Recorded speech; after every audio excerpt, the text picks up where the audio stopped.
I'm black, y'all, and I'm black, y'all, and I'm blacker than black, and I'm black, y'all, and I'm black, y'all, and I'm black, y'all, and I'm blacker than black, and I'm black, y'all. I'm blickety black, blacker than black, black, I'm blacker than black, yo, because I'm black and I'm back.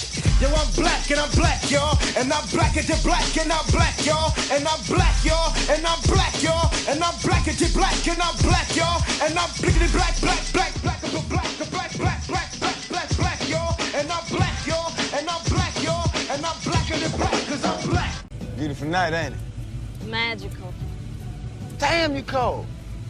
You always this difficult? Can't you find somebody else to harass? Harass? I thought I was being charming. Wrong. Come on, let me get you right. Look, I don't know you, okay? For all I know, you a gangster, and I don't ride with no gangsters. Yo, I ain't no gangster. I got a job. You know what I'm saying? No drugs, no guns. I sell TVs all day long. Sold you ones, matter of fact. I wear this corny uniform, eat fried chicken almost every day because my mama working Frenchies. I have nightmares that I'm gonna grow wings and cluck like a chicken. I ask you, is that the life of a gangster?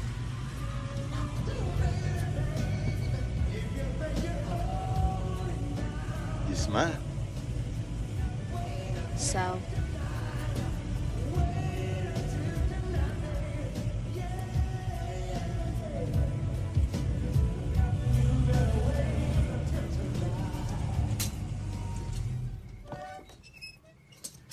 Lyric.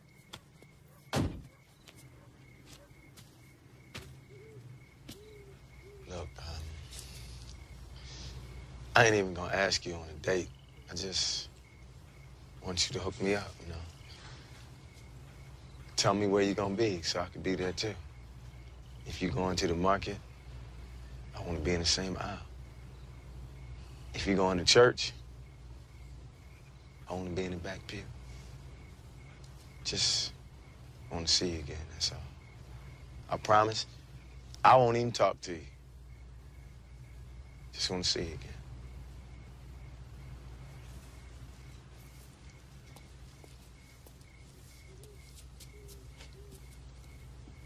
Anywhere? Name and place. The old Trestle Bridge. Yes. Hey, wait a minute. That bridge is barely standing. It ain't been used in years. Well, that's where I'll be. Well, when? When the sun next leaves footprints across the sky. Excuse me? Tomorrow night, 7 o'clock.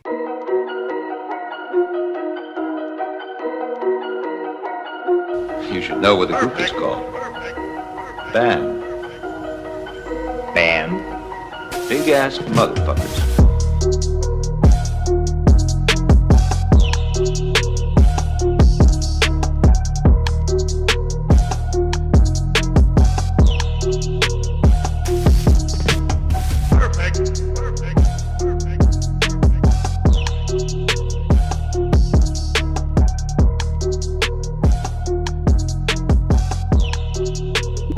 It's another lovely year here at BAM.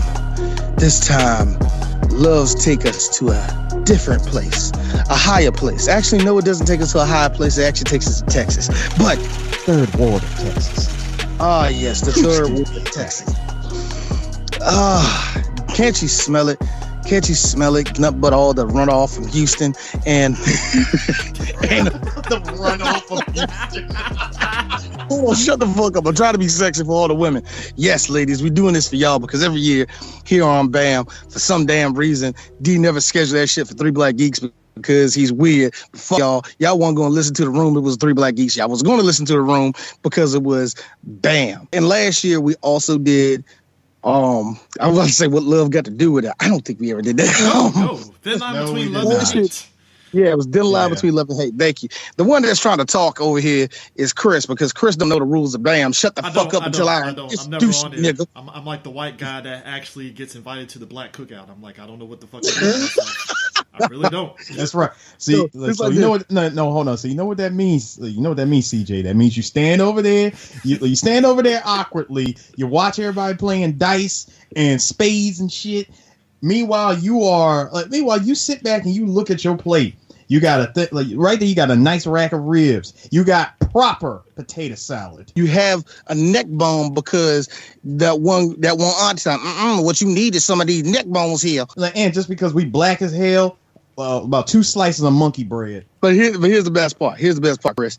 BAM, the podcast itself, and this is all symbolism, but BAM is like that one song. And that comes on that you say, I may be a Caucasian, but God damn it, I know how to dance this. And then you get on the floor, Chris, and you kill the Cupid shuffle, and you become one of us. To the left, to the left, to the left. Now dip, now walk about yourself.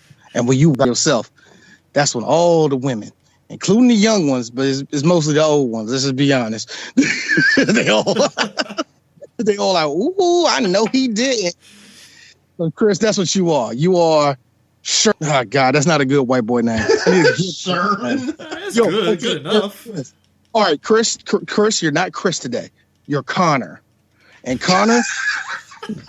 You need to understand, Connor. You need to understand that we celebrate like that. We shut the fuck up. I mean, I would have took Tristan, but Connor's good enough. I like Tristan. Tristan. Look, I was told by my wife that Tristan is not a white people name nowhere. That black people kind of took that one. I'm like, really? I don't know that many black Tristans outside of Tristan Thompson, and I don't even count that because he's fucking a Kardashian. So I don't even count that. So, but whatever. But anyway, CJ Connor.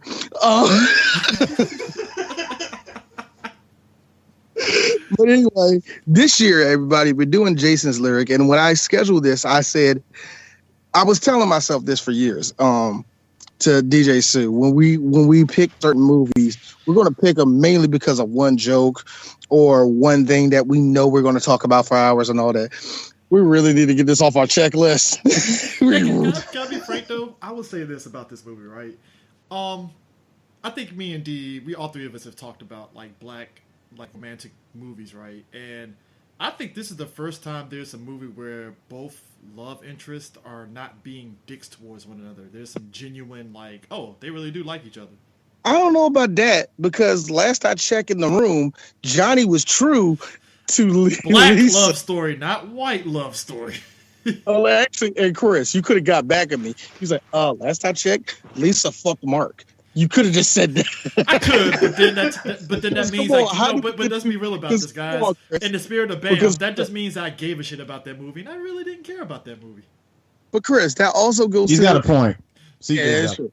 It is true, because that's being thorough, actually. And Chris also had the idea, like, you, Lisa. Damn me apart, D. Why? Damn me apart, Lisa. Anyway, not that Chris is forcing me, because he's not, but Chris sits there with this weird Akuma-like aura looking at me. D. Love Jones. I'm like, why? See, I mean, if you had to pick between hold on. Hold on. Right there with D here's Love Jones from CJ. Incoming me, right? I just come right in. I'm like, hey, yo, D, check out what I found. Jason's lyric. And then he just comes running over to me like, oh my God, thank you, DjTsu. I mean, you did save our lives here, because if you're between Love Jones and Jason's lyric, I think Jason's lyric is the better love story, even though I know Black Twitter would be like, man, that's bullshit. I'm like, no, it's the truth, because Jason's lyric is the better love story. I think Love Jones, to me, is one of the most overrated black movies out there. It's up there with, let's just be honest, everybody. It's up there with Cooley High. It's up there with Color Purple. It's up there with Harlem Nights. It's up there with Black Panther. Clearly overrated, and we just keep saying that it's good. Well, Love Jones would have been that one movie that would have been like another movie of ours, Boomerang, where... You know what? And that was another one. And we still have that on our list, and that's amazing that we still have Boomerang on our list. Y'all to do it, so just saying. The streets been wanted us to, y'all, nigga, you too, because you get it. Like, I know you get it too, man. yeah, I think Boomerang should be another one. But we had to do Jason's lyric. But the main reason why is because we don't like Alan Payne, but we want to really get rid of all of his movies on our list. see, don't like is a strong word. Let me ask you before y'all continue. Let me ask you. Oh yeah. Go ahead, CJ. What is the mission statement for BAM? Because I know most people think this is three black geeks. What's the mission statement of BAM? I never asked that. Oh, this is a new year. This is a new year, so you might want to tell people that are jumping in on this what BAM is. Well, they listened to the last episode. If they listened to the episode that came up before this, which was hentai, you already know everything about this. So there's not much I can say. I think the difference is really when it comes to it's just me and Eris. You know what I'm saying? It's usually just me and Eris just talking. And even then, with this you and like the one before that. Yeah, I was gonna say that was actually the first one of the year, which was Walking Dead. That really that was you and Eris there also. But so it's like I really wanted to separate the shit anyway. That was my whole deal, you know what I mean?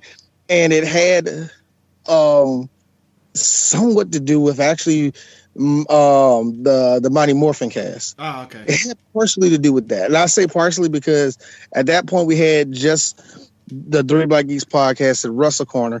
And if I remember correctly, you were really trying to figure out what the fuck to do because we had a one video game show that went completely nowhere. Yeah. And well, it just showed that I'm not committed to video games compared to other things, even though I play video games, so it's weird. Yeah, I forgot you what it was called. Look, don't even go surfing for it, people, because I know one of you masochists will.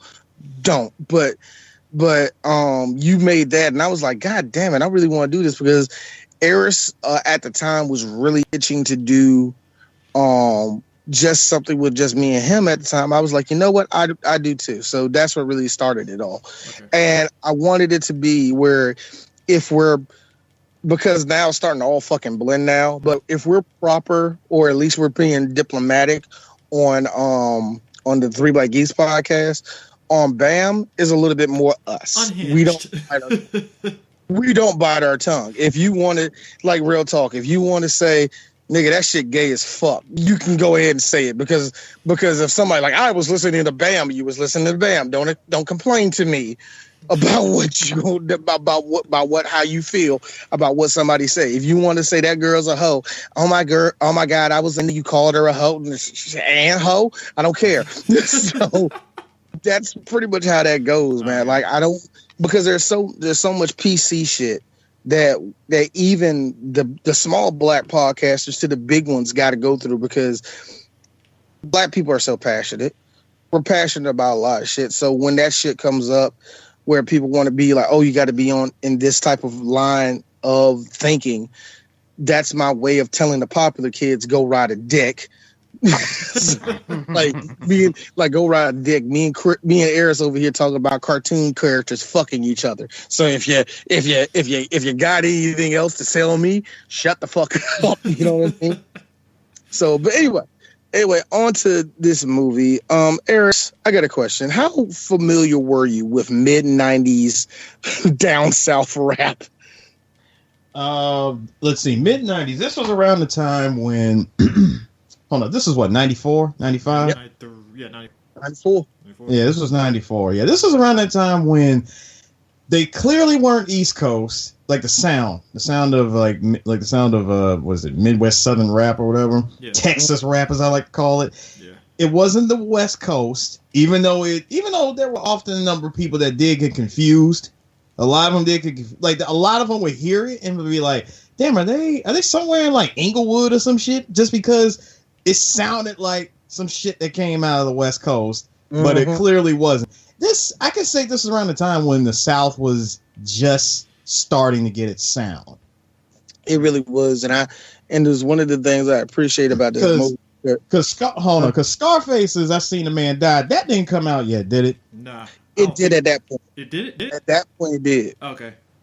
At that point, it did, but I think it was "Seen a Man Die" either came out right before because this came out during Scarface's solo career. So yeah, I can say yes. This is right after Ghetto. This is right after I did that last song, his last album with the Ghetto Boys at that time. Mm-hmm. So and you can hear that sound, man. It's like in the mid '90s, Texas rap had this weird, like you say, there's a weird distinctive sound that I got to be real with you. It's kind of sad that they kind of lost that sound. But time goes on, you know what I mean? So I can't get that mad. And don't get me wrong, I know that time moves on and all that, but still, I'm pissed that they lost that sound because that sound to me, that. Oh shit! Hold on a second. I'll be right back. Doo doo doo doo doo doo. I don't know. I'm just guessing somebody ring the bell. I have no idea. Nah, but I guess we can tell you until he gets back. But no. I want him to finish that. Oh, yeah. I want him to finish that. Actually, you know what? No, fuck it. That sound to me had this. It was like you said. It was West Coast. All right, anyway. Yeah. Sorry about that. I'm back. What I was saying was real quick was that I'm pissed that they lost that sound because I just imagine, what would it be like if the South if they never let that sound go? We wouldn't have got. I think what happened. Maybe. I think what happened was that's what happened. Swisher House changed the game up because you remember because you got to remember screw music was going on before even we knew what screw music was. So even though they had that distinctive sound, they were starting to screw shit up like around like the late 90s, if I ain't mistaken. Yeah. Probably earlier than that. I'm sorry, I ain't got a chart in front of my face to really say when they started. Somebody that listens to screw music that listens to this is gonna probably be like, "It was 96, asshole," something like that. I'm thinking of one person. That person is Chadwick. Chadwick, he is not only is he a Texan, but he can tell us all to break everything about screw because that nigga's a Texas nigga till he die. And shout out to the League of Extraordinary Assholes. I still love you niggas. But he would tell us all to break everything about Texas rap. But the one thing I will say, around the turn of the century, when Paul Wall, Chamillionaire, Slim, Mike Jones. Yes, you have to include Mike Jones. A lot of those Houston niggas came up, and then on top of that, Lil Flip was big. But Lil Flip was from Dallas, but still, you know what I mean? You had that the Texas sound started to really take over for that one summer. And let's just be honest, y'all, it was just one fucking summer. But but I think it changed right before that because even somebody who stuck to that sound until about, I think, Untouchable was on Scarface. He stayed on that sound even in. Actually, no. Last of the Dying Breed still had that sound because the little what I call the rap beats with the piano, da dong dong dong dong, that type of music. Yeah. Scarface held on to that until Last of the Dying Breed, and then basically what happened was, Eris, I think the best way to say it, Texas went commercial. Mm-hmm. That's the best way. That's a good way to sum it up. That's the best way to sum it up. That's really what happened. And it's funny that you hear this type of music at that time in 1994 and to present day, the biggest rapper from Texas right now is Travis Scott. So that tells you something. Yeah. But, D, go ahead. D, I was just gonna add, D, as much as I would love for us to continue this portion, especially with our good old boy rap critic, we have a super melodramatic love/violence story that we got to tell. Yeah, Doug McHenry. You might know him. We actually did touch on this movie, House Party 2. Yes.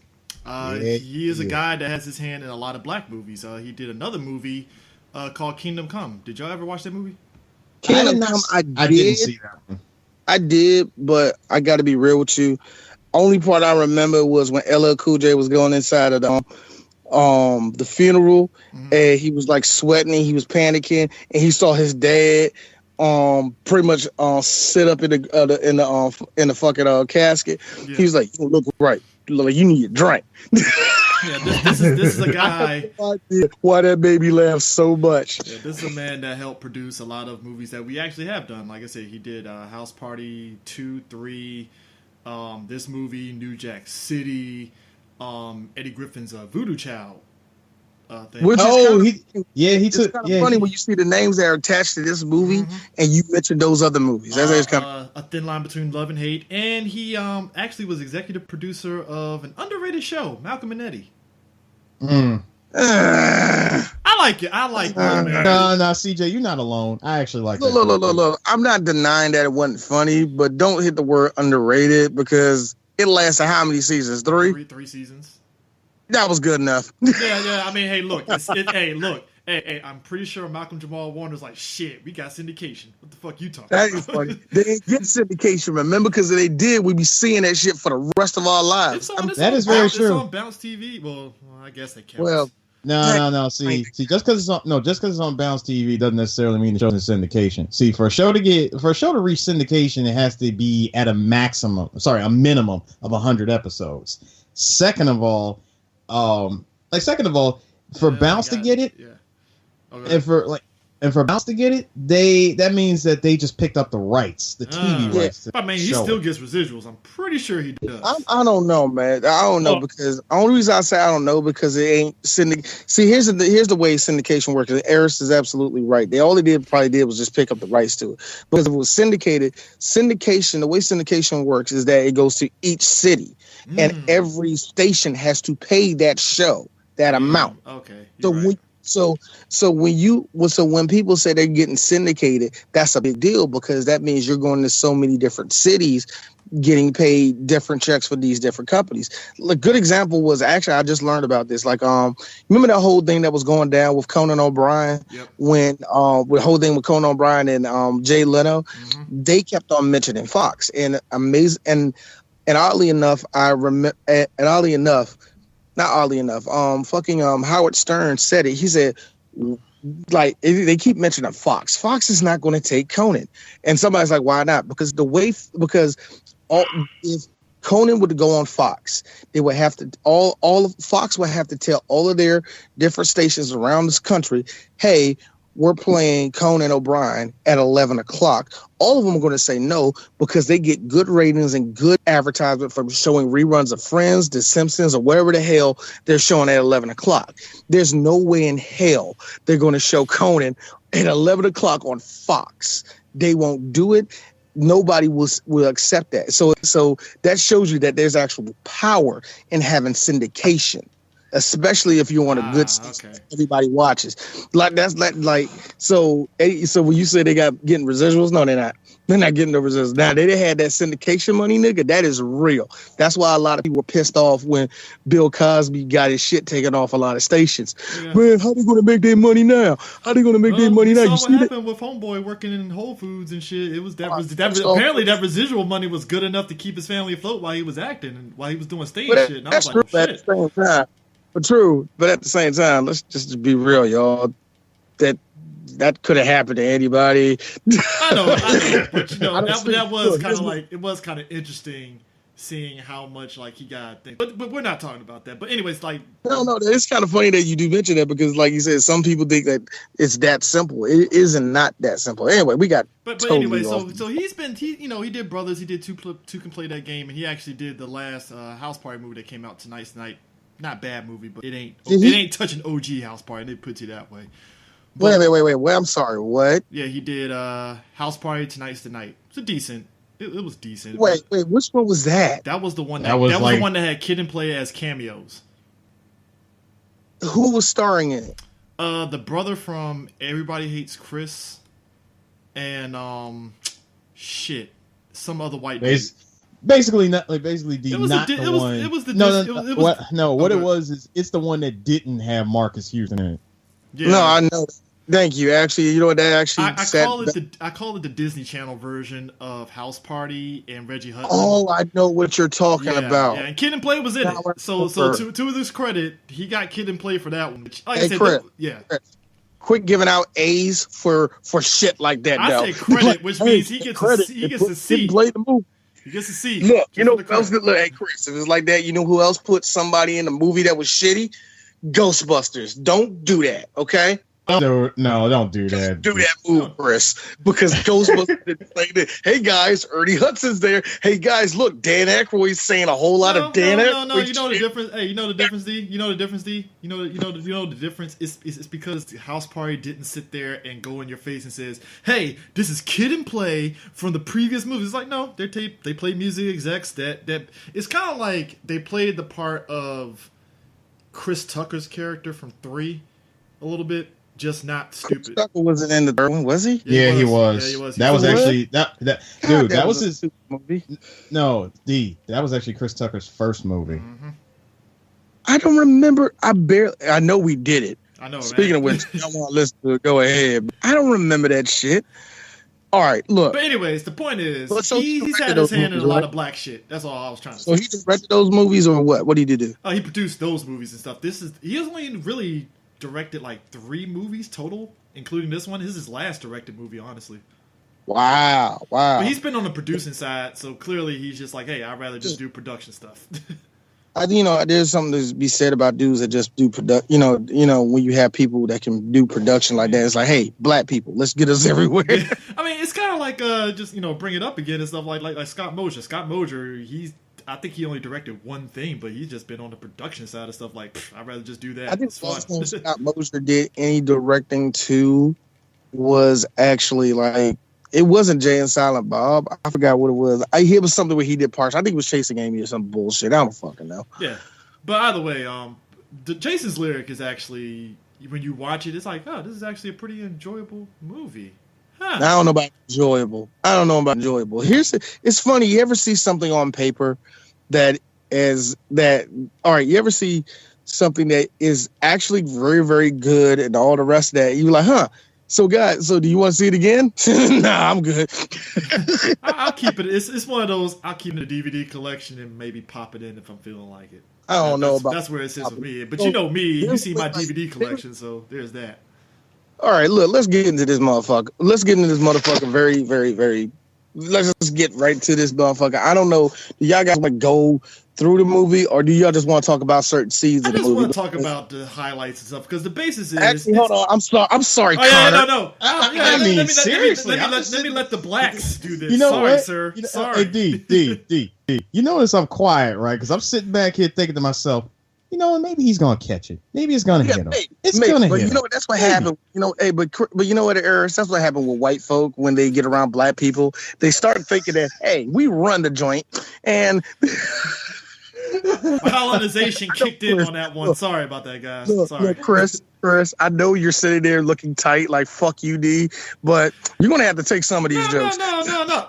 Okay, I want to point something out before we continue. Number one, I don't get tight. All right, just put that out there. I get tight because it's tight in the sense of, God damn it, D got a point. Son of a bitch. No. Chris gets Arthur Fist. That's what he gets. I only get Arthur Fist if it's something I'm really passionate about. This is just like Jason fucking lyric. What am I passionate about? This is like, come on. Well, you know what? Chris got me there.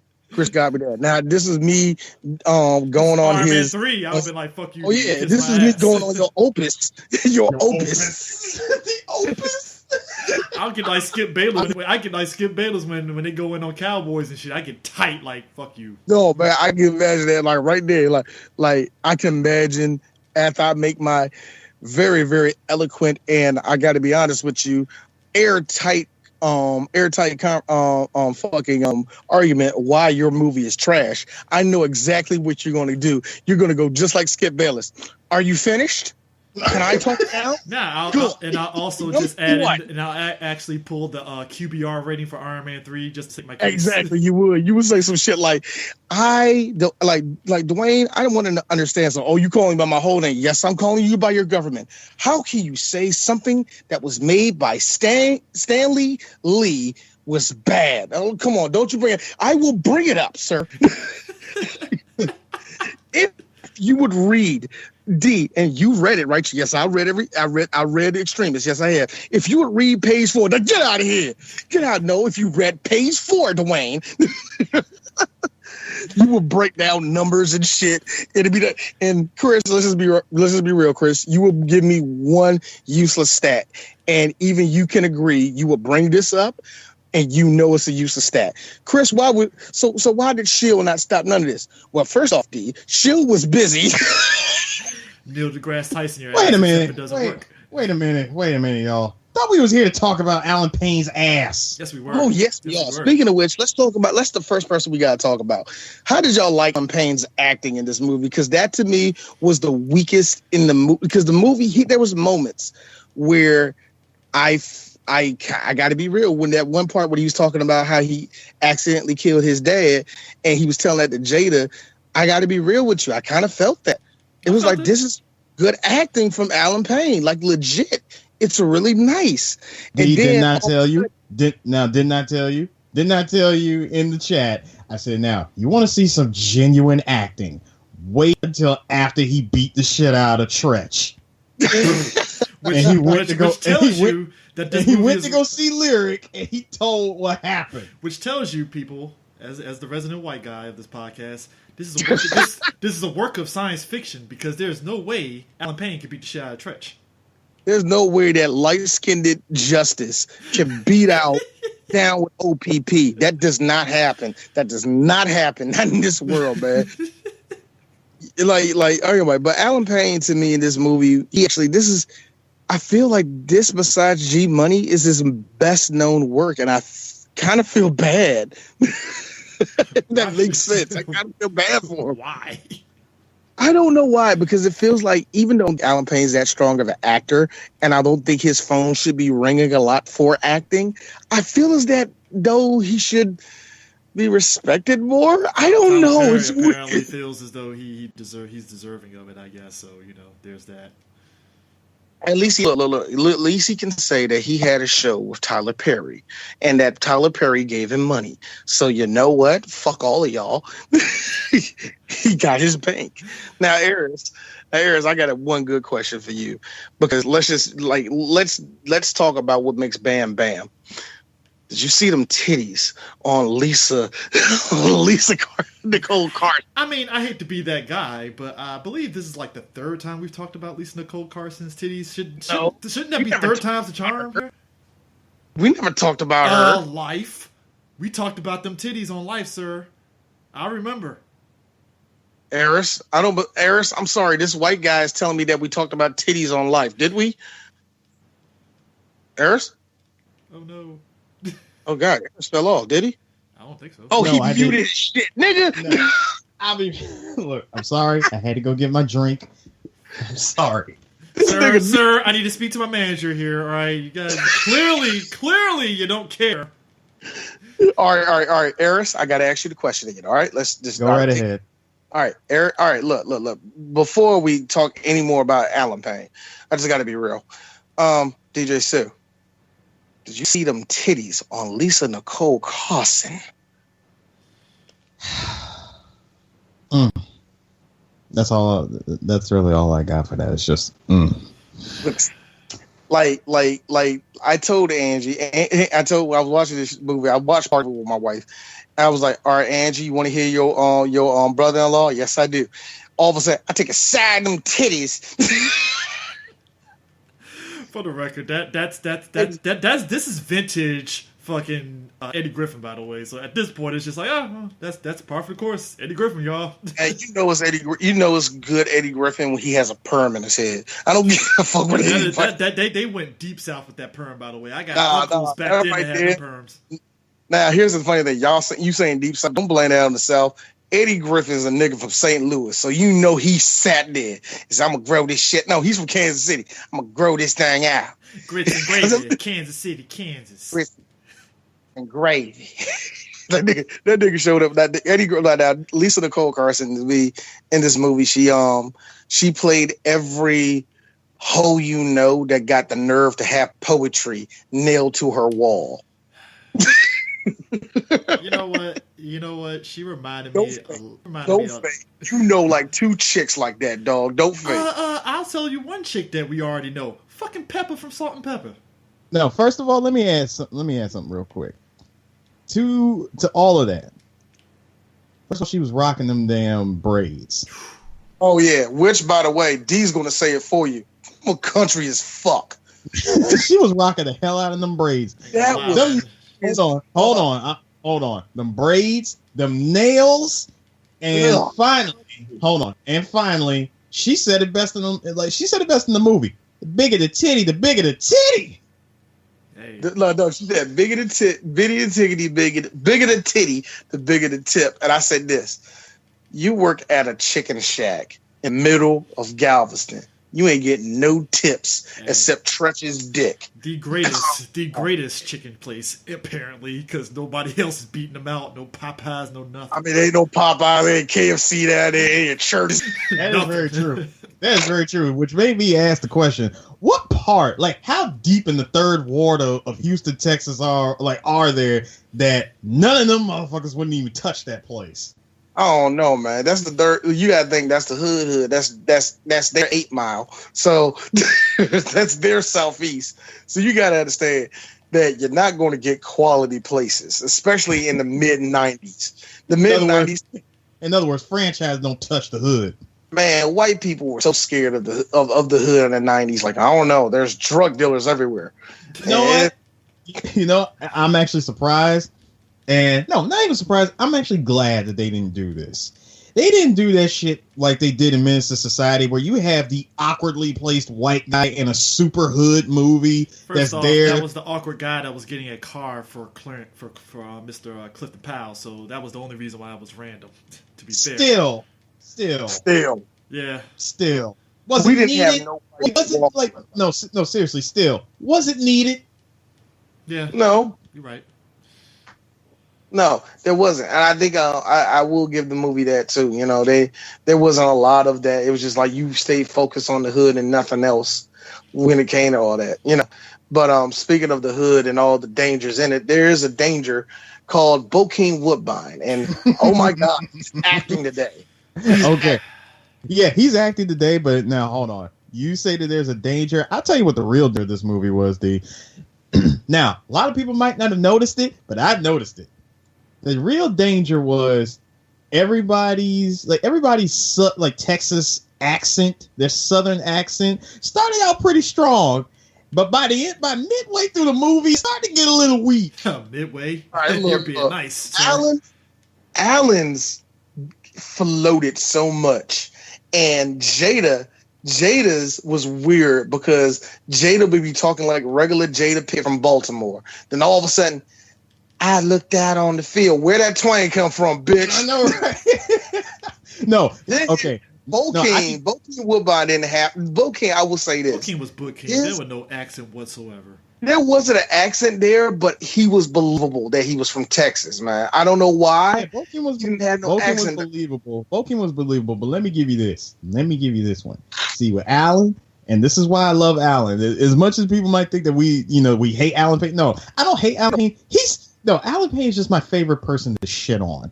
But but I love Allen Payne, seriously. Like, great guy, great actor. Now check this out. With Allen Payne, his Southern accent, first of all, you played it real strong, brother, when you was doing that narration. Didn't he? He played it real strong with the narration. Hold on. Don't celebrate too quick. Nigga, by the time we get to the end of the movie and you have your final confrontation with your brother, nigga, you turn straight into G Money from New Jack City. Dude, it's so funny with his accent. The crying, everything. Look, his accent dissipated so much. You ever had a basketball that had a hole in it, so you overcompensated by filling it up way more than it should be? Yes. That's exactly what happened. You can't even grip it. You can't even grip it anymore. Now, you probably say, well, Jada's wasn't that bad. Only reason why you're saying that is for two reasons. A, you wanna dick her down. We're not stupid. And I gotta be real. Look, this was Jada for D. This was during that cute era of Jada for D. So I don't blame you. But this was real talk. This was 1994 Jada and different world Jada too. Different world Jada. Hold on. Different world Jada, and because I want to be a pig about it, Tupac, you had a shot and blew it, Jada. Also, let's just be honest. This is Jada before Will showed up and said, "Hey, yo, baby, let's make a weird son and a girl that only has one album and she thinks she's the shit. Let's do that." To her credit, though, side note, to her credit, at least she was smart enough to say, "Get in the corner, Chris. You know what, Connor? I don't want to do it. I don't want to do this anymore. Not doing this with you, Connor. Stop." You would not sit here and say, hey guys, you better put some respect on with my hair. Dog, they don't play that ever. I did not sit there and say put some respect on. He didn't say that. He did not say that. it's amazing how I got to be honest with you, that song slapped, but it wasn't you need a to slap. get in the corner right now, sir. You said that song slapped. Get the hell out of my face, sir. No, I thought it did, right? I thought it did. And second of all, Connor, you had a black family union. You can't put nobody nowhere, okay? But you know what, Chris? I gotta say, Chris, you are an excellent sport. Anyway, yeah. But no, I'm the consummate professional, sir. You should know this. I thought it was a slap, but it was more like, you ever play Pencil War? Yeah, it's like a break. It broke. It was on a roll for 3 weeks. Basically, it broke three other pencils. Yeah, who fucking with me? And then somebody hits it and break it. Like, oh damn, you going back in? Nah, man, my pencil broke. So hey. So Willow Smith, are you going to make another album? Yeah, I'm in the studio. She's never going to make one. She's never going to make in the studio, just trying to get to you, baby. Yeah, oh, that being said, but on to Jada, we said her country accent was just so in and out. The only reason why anybody thought she had a decent accent wasn't because of her accent, and it wasn't because you thought she was fine. It was because of that nigga mullet that she was rocking. Was it a mullet? Does that count? Is that really a mullet? That was a mullet. Nigga, you from Carolina too. You seen them hairstyles before where it lays like that, but it just like comes straight down like a mullet on the backside of the head. Look at that again. That's a mullet, dog. Jada Pinkett is like, I don't want to talk about that hairstyle anymore. Oh, really? You don't want to talk about hairstyle? No, I say I'm thinking she No, doesn't. No, CJ, Connor, please, if you will. Thank you, sir. You want to talk about hairstyles you don't want to talk about. No. Honey, baby, you are fine with Jada. I want to talk to you about that freaking bob that you was rocking in Nutty Professor. Nigga, what the fuck was that? That was that was black woman with money hair. Yeah, you're right. That's black woman with money hair. And, okay, first of all, man. That was. Put it this way. Put it this way.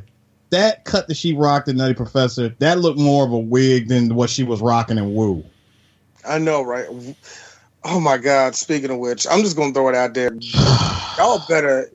Y'all better ask for Jesus to come. No, give it 5 years. Give it 5 years. You know what Eric said? Give it 5 years.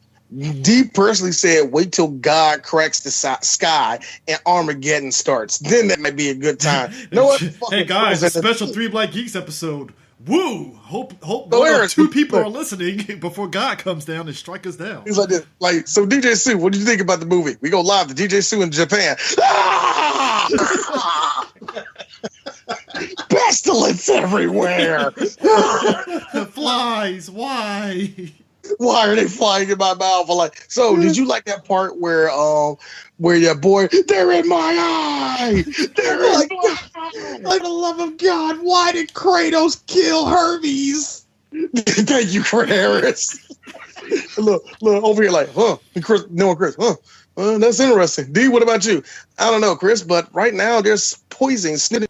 There's poison actually from the outside seeping into my house right now, and the miasma is really killing me right now. So I like to say a couple of things before I die. Number one, let's go Cowboys. Number two, all y'all can suck my dick. And number three, yeah, nigga, I like hentai, and I hope you love. Well.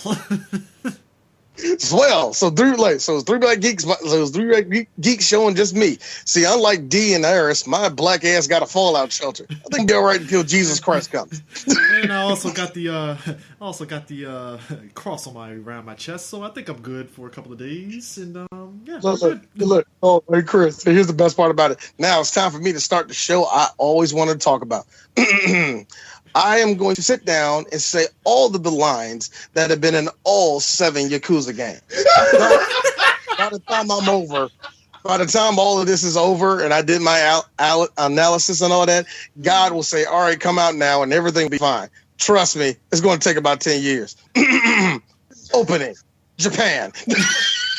I swear, man, if the odds of that happening, I swear, if that happens and stuff, it's literally gonna be like that TV show The Leftovers, where it's just like, that was painless. Where's everybody at? Chris is going to come out the fallout shelter, long ass beard, piss all over his pants, like stains everywhere, a long shit mark. It's like, did you go to the bathroom, nigga? It's not like Chris. Did you wash yourself, nigga? It's the apocalypse. Does anything matter? Nothing matters. Honestly, sir. Anyway, all right, enough about the apocalypse. Let's talk about. Jada. Talk about Bokeem. But Bokeem is what I appreciate about this movie is this, right? His character was consistent. There was no moment of like clarity or nothing. It was. You know what, I give him that too. He was crazy from beginning to end because it's kind of weird with his character. His character was what you get if somebody who's already kind of touched in the head goes to jail. You know what I mean? Yeah. It's somebody who already has like issues and all that shit goes to jail. You can really say that Josh's whole life went to shit the second his dad. But Josh's whole life was shit because Mad Dog, when he came back from Vietnam, decided to be, it was a good line. And Suzanne Douglas, which I got to say, she's a really good actress. We don't see her in a lot of shit. But she said, I thought she was fine as shit. 70s Suzanne Douglas, I thought she was fine as shit. Yeah. And then when she got older, they gave her like lines in the face and shit, like, ooh. Yeah. But 70 Suzanne Douglas with that afro. And yet somehow Forrest Whitaker, he looked younger and still had that slanty eye. It's weird. Look. First of all, you're not gonna disrespect Mad Dog because if you ever try to sneak and take that man's wallet, he will trip your ass up that cane and beat the brakes off of you. Which was awesome. He beat the dog shit out of that kid with that cane. But Forrest Whitaker. Hold on, D, real quick. After he beat the brakes off of him, he delivered one of the best Forrest Whitaker lines in the movie. Never disrespect a man's property. That's what I'm talking. Hey, I just want to see the kids. Come on, girl, you got listen to me. I'm like, oh shit. Forrest is acting. Forrest is acting. You know things with the shit when he kicked that door in. When he was in his apartment, wherever the hell he was, drinking himself to fucking death, and he was just basically sitting there, doing a whole lot of artsy bullshit that the director told him to do. And I'm sitting there I'm sitting there looking at him, I'm saying to myself, hey, yo, Forrest, I know you about to die in the next 2 minutes, but you are owning every bit of this. Forrest Whitaker, that shows you how great an actor he is, man. And this is one of his more subtle roles, to be honest with you. He's really not in the movie at long anyway. I think a total of maybe at the most, and I'm being generous, 10 minutes. Yeah, 10 minutes is more. Like 10 minutes of actual on-screen acting, not counting flashbacks, not counting symbolisms, just actual acting from Forrest. Yeah, and I think, and when he died, and when he got up there, started, trying to kick in the door, trying to tell his wife, just marry me. That was his wife, that was his girlfriend, whatever. Marry me. Come on, marry me. Drunk. I'm pretty sure he smelled like every bit of cheap bottom shelf liquor. You know what I mean? But that was, how Vietnam, it was a really good line. I was about to say that Suzanne Douglas said, she said it to Alan later on in the movie. She said, don't even do that to yourself, because Alan killed him. She's like, don't even do that to yourself. Mad Dog died in Vietnam. Yeah, that was a Mad Dog that came back. And I totally understand that line. That line that I caught was when she said, look, you don't owe this family nothing. Nobody killed Mad Dog. He died in that war. They just forgot to bury him. Man, that was a tough line right there, man. Not only was that a tough line, can you imagine the weight that was on Alan Payne's shoulders that just got yeet right off? Well, I mean, it took an hour and 40 minutes into the movie before she finally. But let's go into the movie's time. He was sitting with that grief for probably 14, 15 years. Yeah, about 14, 15 years. Because about that time, you know what I'm saying? He had to deal with that. Bro, the misdirection that the movie like throws at you. See, first of all, when you find out that Bokeem like Woodbine early in the movie goes to jail, well, we find out that he gets out of jail, and everybody assumes, well, damn, maybe maybe he was tried as a kid, because the movie expects you to think that it was Bokeem that killed like Forrest Whitaker, and and again, the movie throws a curveball at you, and it's like, oh, surprise, it was actually Alan Payne that did it. And it's funny because the whole time because even Bokeem was like, so you still having them nightmares? Shit, I don't have them nightmares no more. He broke out the bottle. Let me tell you something. Oh, can I do the lines? Like I said, Bokeem was great. Was great the whole movie. But the only thing I didn't like about Bokeem is because Bokeem has this weird way of, and I said it before on other podcast, that he's a good actor, but then he like refuses to act, or he overacts and it misses the whole point. And every time he broke out that liquor bottle, he starts overacting drunk, and I hated that about him in this movie. Hey D, can I do the line? Yeah, go ahead. He broke out the bottle and said, she still having them nightmares? I don't have no nightmares anymore. Pulls out the bottle, cracks it open, and it's all because of this. Man. Hold on. Go ahead, dude. I know you got a little. No. Hold on, if you will. And it's all because of this. Bokeem Woodbine, 1994. for consideration for Academy Award. Hold up, Connor. Did you just golf clap me? Oh, that was D. That was D that did that. I just said. Only thing I said was for your consideration for the Academy Award. But there was another part. There was another part where he's drunk. It was the beginning of the movie when he went out partying with Eddie Griffin and an unknown dude beside him. Where he walked into the house, he's like, "Hey, how y'all doing?" Oh, it's a cake. And he just leaned over to the cake and took a chunk out of it. Nigga palmed the fuck out of it. Oh my God. It was like, man, he drunk. And I feel bad for Alan because you start really understanding where Jason sits at in that family, because his brother's the fuck up while he has to be this upstanding dude. And that does draw you away from the twist of the movie.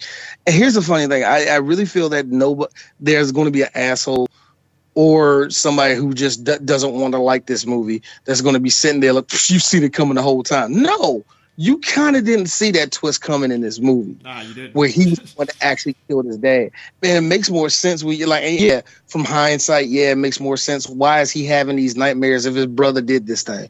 You know what I mean? Yeah. That's the one thing. And they did a good job, like you said, Eris. They never showed who shot the gun off that whole entire time. But it's kind of funny when they showed the scene where he shot his dad, right? And little kid, give shout out to the little kid because he was okay. That was first of all, no, hold on.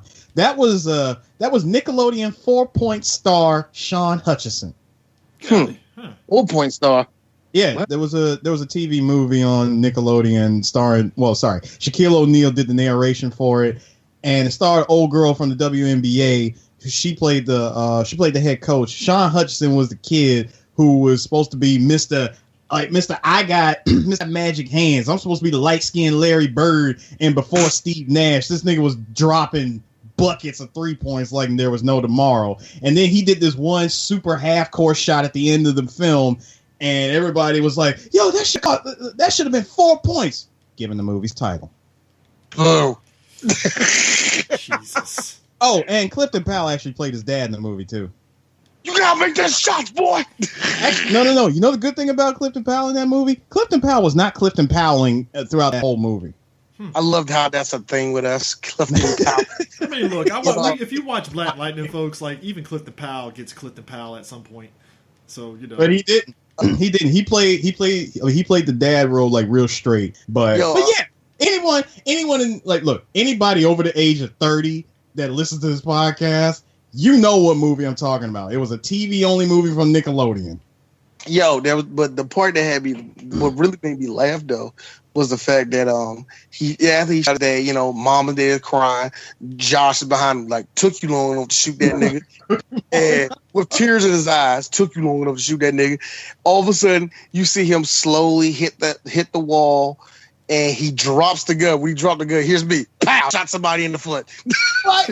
I'm really surprised that the gun didn't go off when he dropped it. I mean, nigga, that was an old Smith & Wesson. Oh yeah, that shit that thing's a happy trigger right there. That nigga would have went off as soon as he hit the ground. The way he meets Jada is one of the weirdest things in the world because they don't frame Lyric and Tretch being brother and sister. When I first saw Tretch go up to her, like, see, that's your problem. If you start opening your legs up to these niggas, like, I'm like, yo, damn, man. That's your brother? Yeah, and so when I found out they were brother and sister, I'm like, that's okay. Real talk, that happens. It's not, and I know some people are sexual. It's not a sexual thing. It's you when your sister's uptight and she needs some dick because she's getting on everybody's nerves. Okay. I mean, Jada did have resting bitch face to fucking. Oh my god. Oh god. Okay, she was resting bitch face before resting bitch face was a thing. You know what that face was, guys? That was the face that she made every day of her teenage life. Her saying to herself, I gotta get the fuck out of Baltimore. Actually, no, D, that's the same face that she made every time she saw Tupac fucking up. It's like, God damn it. Actually, look. That goes against my fan fiction and probably what happened in real life with Tupac, where Tupac was a straight-laced dude. He didn't get corrupted until he went to the West Coast and like Suge Knight gave him cocaine and they like fucked a bunch of white bitches and then he signed like a certificate of ownership to the Illuminati. That's fan fiction. You mean like how Straight Outta Compton portrayed it? Basically, Tupac got with Suge and Suge was like the druggie and shit. Like, oh shit, Suge, he corrupted. He corrupts all. Oh, you mean All Eyes on Me? Yeah, basically. Let's just be honest. Suge Knight corrupt everybody, including his eyeballs, because he's legally blind. Suge, but anyway, but yeah, Jada had this look the whole entire time. Like, good example. I'm sorry, you know what it is? I think it was best. I'm sorry, what? I'm sorry, that joke you ever had that delayed reaction where you said he corrupted everybody, including his eyeballs? That just hit me. Okay. I'm sorry. I'm so sorry. Go ahead. Joe, Jada had the look on Jada's face really is the best way to really describe it is from a great philosopher and a great philanthropist. His name was Tony Montana. And he says, you have a look in your eye like you haven't got fucked in a year.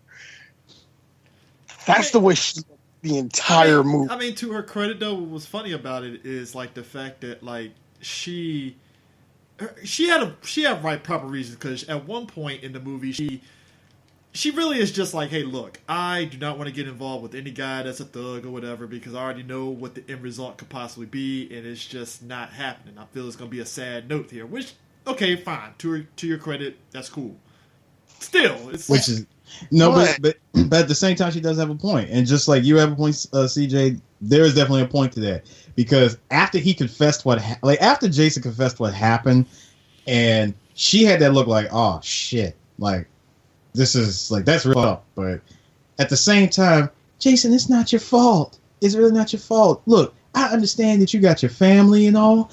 But at the same time, you trying to be a hero. You trying to save a brother that just does not need to be saved, who don't want to be saved. And on top of that, like, I get it. You want to be the hero of your family, but bruh, look at me. Sometimes heroes like learn to walk away. So Jason, walk away, or else we can't. It's either walk away or we can't be together. Hey, but that's a fair ultimatum. No, because think about it. I'm fine with that. No, because think about it. Every time that they every time they was inching ever so close to just getting the fuck out of the hood. I mean, you saw her, man. She was at the damn bayou. Look, she was at the bayou with a suitcase packed and everything, ready to fucking go. And Jay shows up, and what I like to call this 1994, like the 1994 Foresight version of, yo, you are really killing the mood up in here. Because she turned around and immediately said nigga poetry in the mid-90s. She was like, oh, this nigga got blood on him. Oh, God. What now? And then she's like, you got in the middle of it, didn't you? No, God damn it. Man, I gave my family. They need me. Like, no, nigga, I need you. By the way, guys, I got to be really honest with you. How dare you, movie? You had an opportune moment to have fucking Josh tell Jason, am I my brother's keeper? You had the best moment. And you did nothing with it. Nope. But can I tell you what's jarring? What was jarring? You get that tense moment between Alan and Bokeem in the finale, and then they intersplice it with Tretch fucking Lisa Nicole Carson. Look. Well, no. You know what? And that was something that I read from that article where, did you like the conveniently placed shootout? You know what? And I can't really even call that a shootout. See, first of all, that was Bokeem rolling up in that joint Terminator style, one-shotting everybody. He did. I like how Lamar Tate, I got to give up to Lamar Tate. At least he got shot and ran a little bit.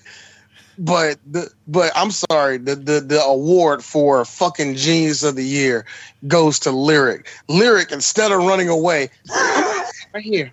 I'm gonna stay right here. Right here. I'm good. No, I'm gonna say, look, now, Chris, you did mention the sex scene between Tretch and Lisa, right? Yeah. D has to say this real quick. I saw Tretch's penis. He ain't playing with no bitches. All right, second of all, I don't know how you saw it. Did you have the HD version of this movie? Actually, no, not in the movie. No, Tretch did a couple of porns. Really? Hold on. Oh, God, he did. Hold on. Hood porn or the classy version of porn? There's a difference. Nigga, it was before in 2000. What do you think? Okay. Shit. Was Pinky in it? Huh? Was Pinky in it? If Pinky, no. First of all, I said before 2000, Chris. If Pinky was in it, like CJ, if Pinky was in it, be talking about it to this day. Pinky would probably say, first off, that nigga dick smell like sauerkraut. As she licks her chops because she wants you know, sauerkraut. Harris, you know, it'd be DJ Vlad. Time out, sir. Number one, plus 50 points, and here's $50, imaginary dollars, for saying DJ Vlad. Thank you, sir. Thank you. Appreciate it very much. You know what? Of all places, it would be a fucking DJ Vlad interview, because I can hear him right now. This thing would be snickering in the back, always being off screen and shit, and so he would be like, so around the time that you was fucking Tretch, like, hold on, was Jason's lyrics out? Like, was that, like, did that come out, like, before or after you fucked him? Because because you know Vlad be asking them dumbass questions. You got nothing to do with anything. No, it's not that he doesn't have nothing to do with anything. It's, nigga, you supposed to be Mr. Hip Hop, nigga. How dare you ask the question, was Tupac alive when Nas and Jay-Z were beefing? No, that was look, I keep on trying to tell you we, folks. the White Coalition, do not vouch for DJ Vlad. Just FYI. Say, I'm sorry, what? Say we, the White Coalition, do not vouch for DJ Vlad. Just FYI. All right, hey, Chris, easy with that, because the White Coalition is going to adopt you, and that's the last thing I need for 3 like, don't you mean 2 Black Geeks, guys? We got them. Why did I just saw white guy Dave Chappelle? We got him. Actually, it'd be the white dude from Don't Be a Menace that was like, yes. But yeah, I like that. Like I said, the whole scene with them getting interspliced was like, so. My wife said the best question in the world, and both of y'all will agree. So y'all got into a car, drove away from the house to fucking an alley. Huh. Yep, that's some hood shit right there, dog. Not hood shit. That's retarded. What? I mean, look, I understand church. Like, look, I can see if he said, "Hey, y'all, we going to the store real quick. Y'all want anything?" Meanwhile, on the way to the store, he's getting some roadhead. Nigga started feeling some type of way. Say, "Hey, yo, I'm about to pull this corner real quick, and you about to get this dick." First off, he had a perfectly good bedroom that he could just close the door. And no. Hold on. Hold on. Eris did make a point. That probably did happen. what he just described is probably exactly what happened. But they was like, yo, this out, man. This is already a 3-hour movie. What's the next 10 seconds? No, cut it out. Look, literally like this. And also, you see where her head is at? Yeah. It doesn't even look like she's sucking dick. I know, right? Tretch's dick is longer. It is that long. It could be. I mean, yeah, it could be possible, but this is the audience looking at this. Okay. First of all, first of all, if we really wanted to shoot this shit, we could not shoot it without an NC-17 rating, because best believe if he would have unzipped his pants, his dick would have hit the roof lining. Also, and this is where Eris. Now, if Eris was a part of the filming, here's what Eris said: "This is terrible. See, look, the lighting. We shot this 3 times. Lisa kept laying her head down. We was like, look, I'm sorry, and like it's not frame right, and we had to do this on like some weird tracking. Look, the track that we were on made no sense, and it was a nightmare. So I'm glad they cut it out the movie. Like her braids kept getting in the way." Her braids kept getting in the way. Tretch doesn't. It's amazing that I know Tretch for a fact got fellatio probably thousands of times. But he has this look on his face like nothing's happening. If you look at the extras on the DVD, if you look at the extras on the DVD, like you can really clearly tell, like it's bad acting. And you probably and if you listen closely during that take, you can hear me in the background. Like they're like, all right, and action. You just hear Eris in the background. What the fuck is he doing? God damn it. That's all. Look, Eris, it's not even a big like you getting mad. It's just calm. It's just very calm. What the hell is that? I'm like, God, we're gonna be film. All right, action. He still ain't doing it. This motherfucker. Like, hold on. Let's do another take and action. We're gonna be here for another 3 hours, aren't we? I don't tell. Hey, where's the key grip? The fuck is the key grip? No. And here, then all of a sudden it gets into really weird conversations with Eris. I don't know. She was over at the craft service table yesterday. Well, she ain't there today. Stop, motherfucker. This is a quad set. Oh, shit, I saw that shit too last night. And then that motherfucker shit funny as hell. Can you be quiet? This shot sucks, man.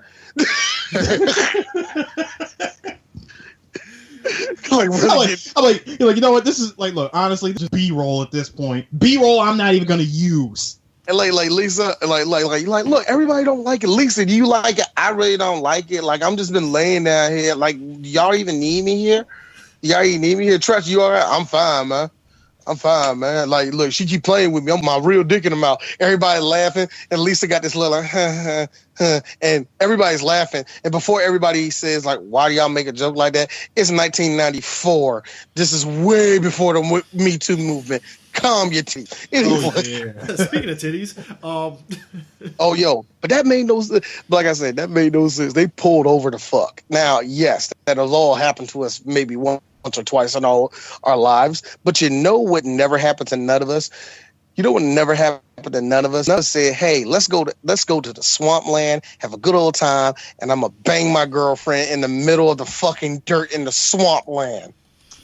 Wow. Now, hold on. Now, going back to what you said earlier, using that one Scarface quote, because what happened next, and this is either from Jason's perspective or Lyric's perspective, but you notice how the swamplands of the bayou turned into freaking Field of Dreams, where it was flowers all over the place, and I'm like, yo, who is having this vision? I'm like, yo, Alan.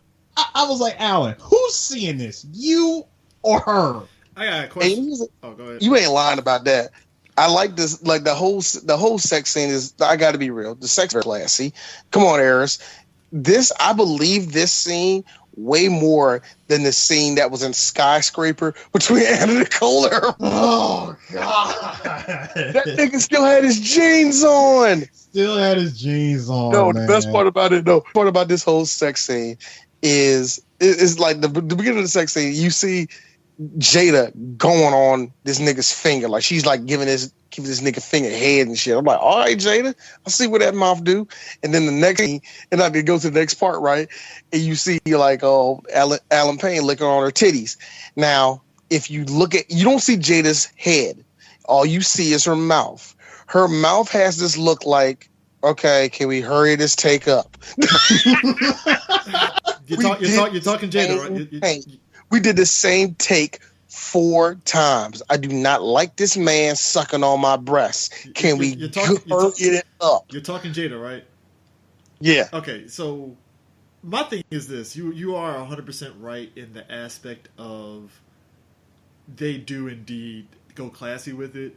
At the same time, yeah, that is the first time I've ever watched a sexual scene where the chick does look very disinterested in one aspect, which is supposed to turn a woman on, and she's like, supposedly. Let me rephrase. Now hold on. Now hold on. Can I interject something really quick? See, while that may be true, she did look disinterested in the first time that they have sex, which is out in the bayou.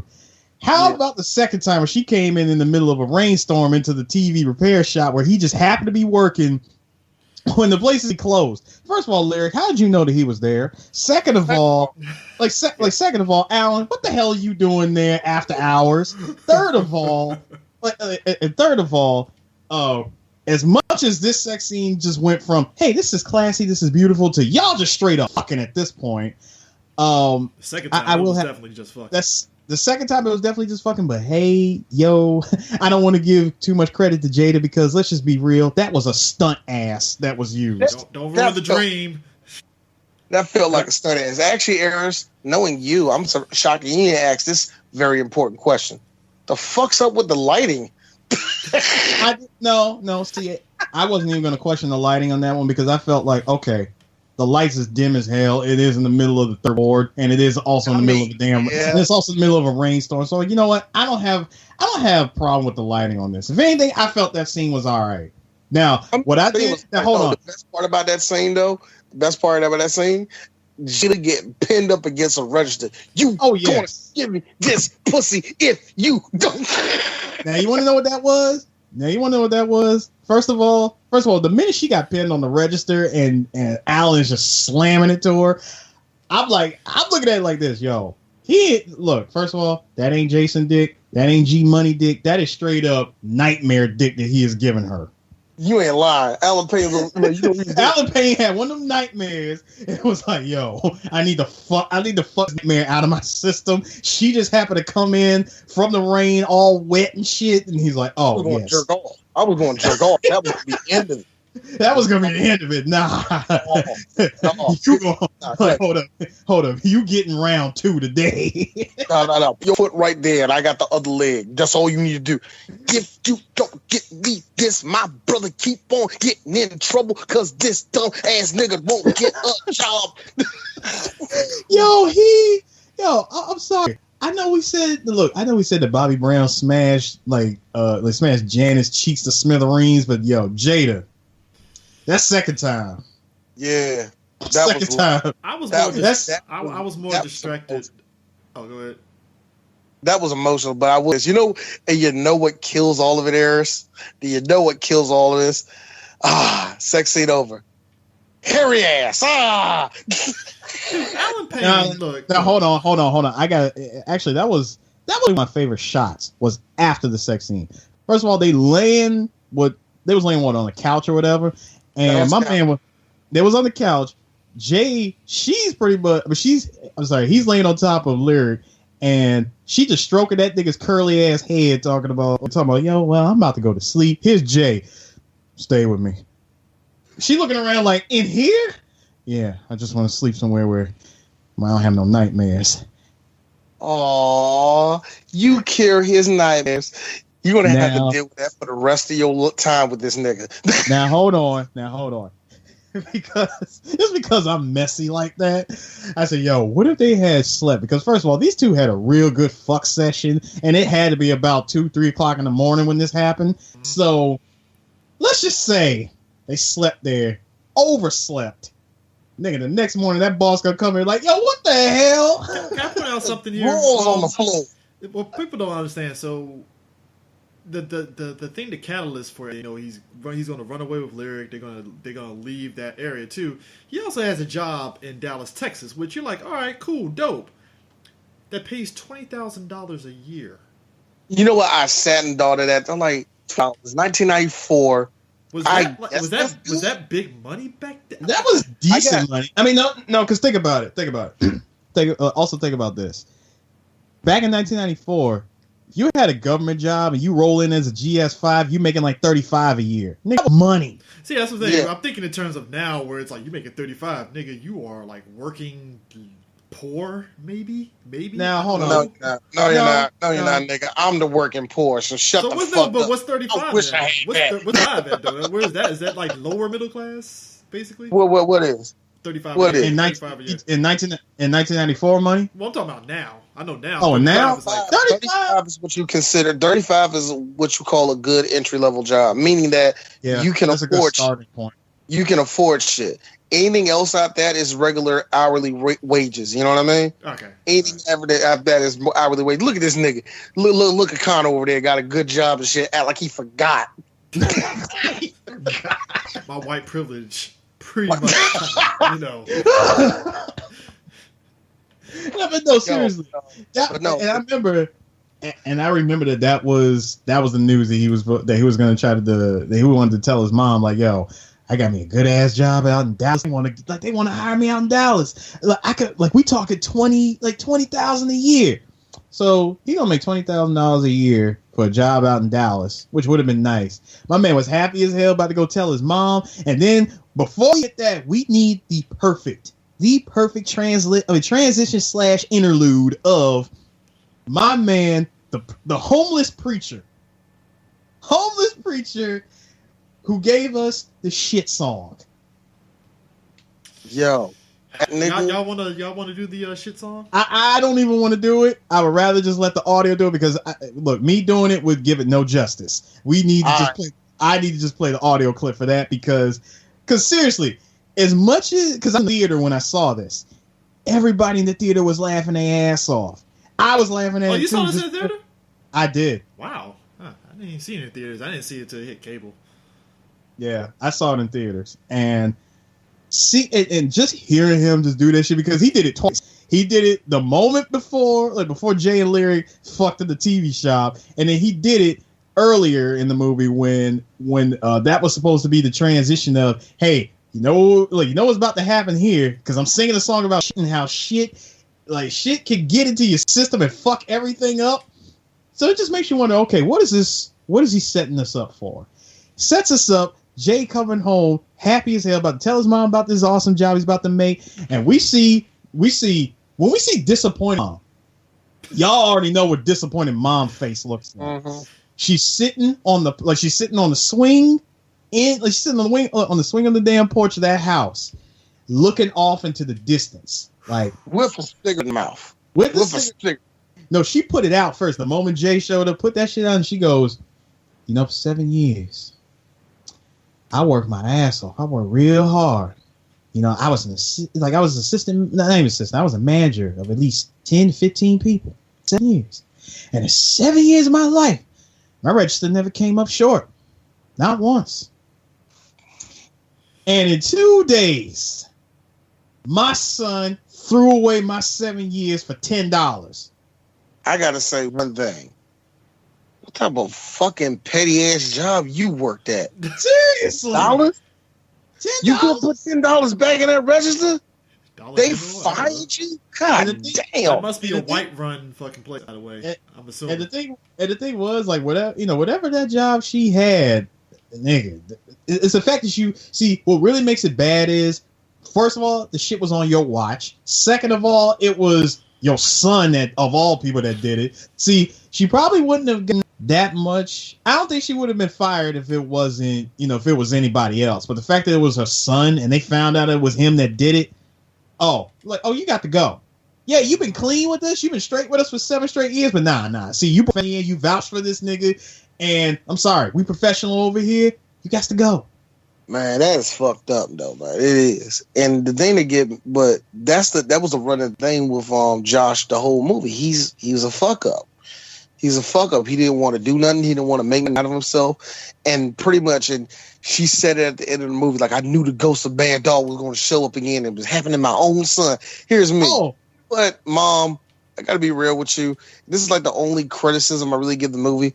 No, after Mad Dog died, y'all could have been more proactive with the crazy son.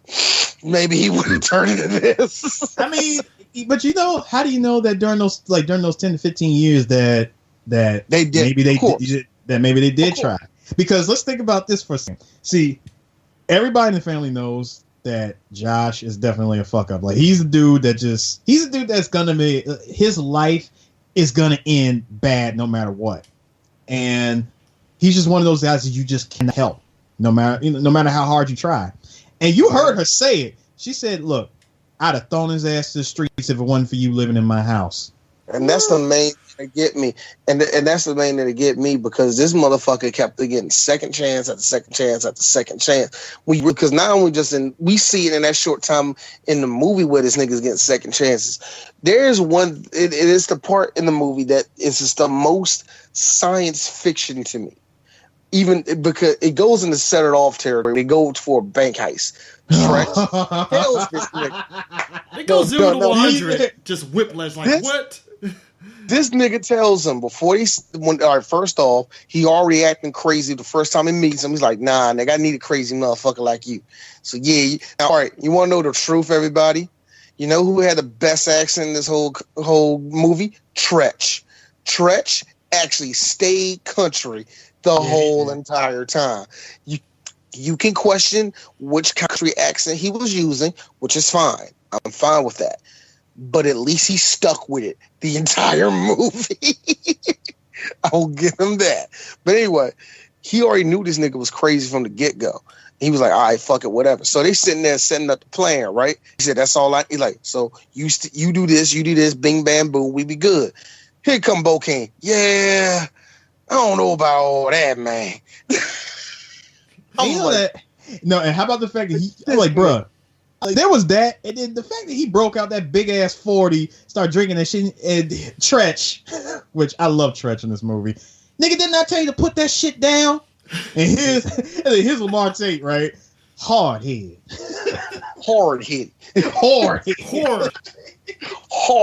Like, yo, I know you from Cali, niggas, so bring it in. Bring that R in. No. I did love how he tried to mask that shit. He did try to mask. He tried to mask that R by saying hard head instead of horde. It's funny. It's funny to me because I always say that certain niggas from LA do have a country accent. It's just a weird, like, hybrid of a country accent. You know what I mean? It's basically country niggas that got a beach. Yeah. Much, thank you. You know, niggas from Miami, something like that. Something like that, yeah. But yeah, but it was that scene right there when he started acting like because Tretch said straight up, nigga, you ain't nothing but a fucking Indian, nigga. I'm like, yo, he tossed that piece at him. Tossed that piece at that nigga. And I was like, right then and there, if I was the boss, you know what? Fuck that shit. It's just be us three. You take your little bald headed whales, nigga. Hold on, go back, nigga, you go take yourselves, nigga, get out of here, go back, get away from here, go back to busting out windows and busting out windows and stealing old ass Cadillacs and shit. I mean, every time Bokeem was stealing stuff, I just like how they got all melodramatic with it. Like after the mother throws away the roast beef that he paid $25 for and shit. And because hey, I don't want to eat this food bought by drug money, which was a staple of the '90s. Every time something happened, like, I'm not taking this present because of this drug money. That was a staple. It's like, okay, like I can understand presents because hey, that might in some way make you like kind of like complicit. But it's like, it's food. You eat the food. What the hell? Now, it ain't that. It ain't that. Because it ain't that. It's bad. It's just all the way bad. If you let that evil in your house, it's going to stay in your house. I'm like, he was already there. You letting it sleep there, dog. I mean, I felt for him a little bit with, he was like, Mom, it's the roast beef. Don't throw it away. That roast beef wasn't looking nice, though. I ain't gonna lie. That roast was looking damn good, man. That whole table was looking good, especially if you came home working you worked like a good ass 8 hours and you didn't have lunch that day because y'all was like overbooked and shit. Nigga, I come home and I see that, I'm like, man, hook me up with a plate. Look, And that shit, hold up. Hold up, nigga, that was a roast from Texas. You know that shit was gonna be good. You know that was good. My mom would have sat there, like by the time we get to by the time halfway through the first leg, my mom would have been sitting there. So I got a question, D. Yeah, mama, what's up? How much dough did you sell to get this? I'm like, yo, ma, it's legal. Don't play with me, nigga. After we eat this up, I'm gonna need you to get the fuck out of my house. Right now, it's about family. First off, happy MLK Day. Thank you very much.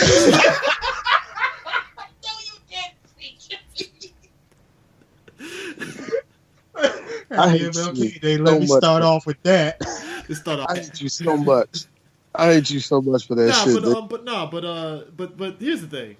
You know, the bank heist goes abrupt because, of course, chaos happens. That is Bokeem Woodbine, and the best part about the best part about it is because the second because now Lyric hears about all this. Lyric tells Jason. Jason goes over to Josh. Nigga, what you doing? I told you need to get your life right. Yada yada yada. Light skinned words. La la la ya. All that shit, right? Words. And then he shows up late to the heist. Okay, strike 2 from this nigga. Yep. And then when him showing up late fucks up the whole heist, strike 3. Bokeem then, because he wants money, beats the living shit out of this helpless man with a Rolex. Give me your Rolex. He's like, give me the watch. Give me the watch. No. Oh. I'm sorry. I really feel bad. I really genuinely felt bad for the dude that got his watch taken from him. But nigga, that gun butt.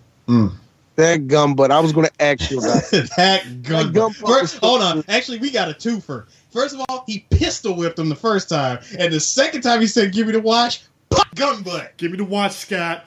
Give me the watch, Scott. Yo. He hit this nigga. Hey, Aris. How did you like the fact that he hit that nigga so hard, a fucking blood clot fell out of that nigga's mouth? Oh yes, that was a full quart. A full quart just popped out of his mouth. His thing. My man's all blood. Look, my man's all bloodied up and shit. I'm like, look. First of all, you yelling at the nigga, you hitting the nigga in the head, and you punting, you smacking him with the gun. You expect him to have any type of coherency you're yelling at him with? Really. Yeah, remember. Yeah, come on, guys. We know the Dark Knight. Remember when he Flam joked his head down? He said, "Should start with the head. It leaves everything all fuzzy. I'm not going to feel the pow." See? Didn't feel it. Like but the thing that get me, I'm sorry, man. All the jokes from Joker in that movie were so fucking subtle. Anyway, worse. This is his nigga took off his.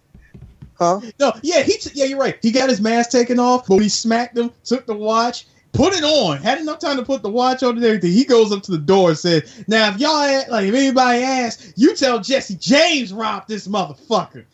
He shot the watch. No, when he shot the clock, here's me. Symbolism. Actually, here's me. When he shot the clock, here's me. That hurt who? Why? Why? And then what made it even more funny? Your face. What made it even more funny? He gets tied up by the chain. Wait, CJ, before you to the chain, can I also mention how 90s was this how 90s was this heist when you got all the hostages laying on the ground singing the national anthem? Yo, and the best part about it is Lamar take over there like, yeah, keep fucking singing. And then my favorite part when he shows up late. Talk about, nigga, nigga, look at the time. Didn't I tell you your ass was hard head? Yo, but Trench, but them torturing them and then Trench saying, "Give me that goddamn Rolex, nigga can't even tell time." It was like, it's a late ass nigga gonna tell time. Yo, that had me rolling. And look, the thing that get me was out of all that they let him live. I was like, science fiction. Yeah, they let him live, but hold on, I would like to reenact this scene real quick. Yo, Josh, wake up, man. Come take you home. Nigga, wake your punk ass up. Smack the shit out of him, by the way. And he pulls the chain real quick, torturing the shit out of him some more. He's like, damn, nigga, you fucked up. So he goes for the cutting machine, right? And he looks at him and says, "No, you know, fucked up real bad, man." So, well, look, man, look, I'm sorry, man. Look, what my fault and what my fault. Blame that bitch ass sister of yours. First of all, nigga, the fact you said bitch ass sister of yours, nigga, that should automatically, get cut. Let's see what happens next. Yo, that I'm nigga, like, yo, the balls on this nigga.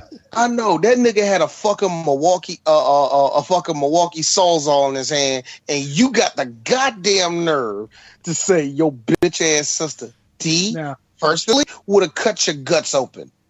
That would have been it. They would have had to find your ass, nigga. like right there, the moment he said, "Blame," like, look, that was your bitch ass sister of yours. It was her that caused all this. Right there, that would have been. I'm sorry, you had green light for disembowelment. Exactly. That's just me. You would have had the green light for disembowelment. Now, right, instead of cutting him, my man grips that damn throat of his and says, "The fuck my sister got to do with this, fool?" Yeah, because early in the scene, early in the movie, though, you did, the lyric tells Jason about, like, yeah, your brother's gonna rob this bank. He confronts him on his bench press and was like, "Hey, I heard you're gonna be robbing banks." So you think you man enough to rob a bank? And see, that's the thing. But the whole, like I said, that was the whole fucking crux of their whole dynamic, is that Josh does something stupid. Here comes Jason, tries to speak some intelligence to him. Josh said, "What's intelligence?" And ends up doing that stupid thing.